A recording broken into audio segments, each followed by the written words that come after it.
দীর্ঘ 18 বছর পর রাজধানীর জাতীয় প্যারেড স্কয়ারে মহান স্বাধীনতা ও জাতীয় দিবস উপলক্ষে বর্ণাঢ্য কুচকাওয়াজ অনুষ্ঠিত হয়েছে। দেশপ্রেম, শৃঙ্খলা ও সামরিক সক্ষমতার এক অনন্য প্রদর্শনীতে পরিণত হয় এবারের আয়োজন। অনুষ্ঠানে রাষ্ট্রপতি মোহাম্মদ শাহাবুদ্দিন প্রধান অতিথি হিসেবে উপস্থিত থেকে কুচকাওয়াজের সালাম গ্রহণ করেন। প্রধানমন্ত্রী তারেক রহমান সহ সরকারের ঊর্ধ্বতন কর্মকর্তা, সংসদ সদস্য, কূটনীতিক এবং সামরিক বেসামরিক বিশিষ্ট ব্যক্তিরা উপস্থিত ছিলেন। তিন বাহিনী প্রধান রাষ্ট্রপতিকে অভ্যর্থনা জানান।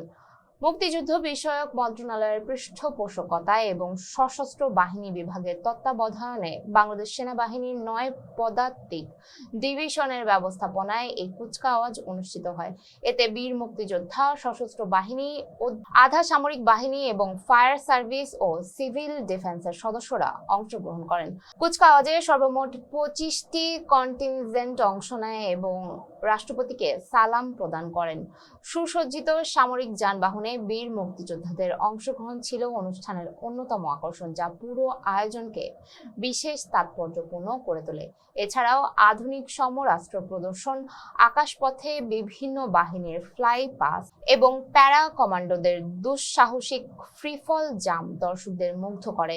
বাংলাদেশ বিমান বাহিনীর মনোমুগ্ধকর অ্যারোবেটিক প্রদর্শনী অনুষ্ঠানে নতুন মাত্রা যোগ করে।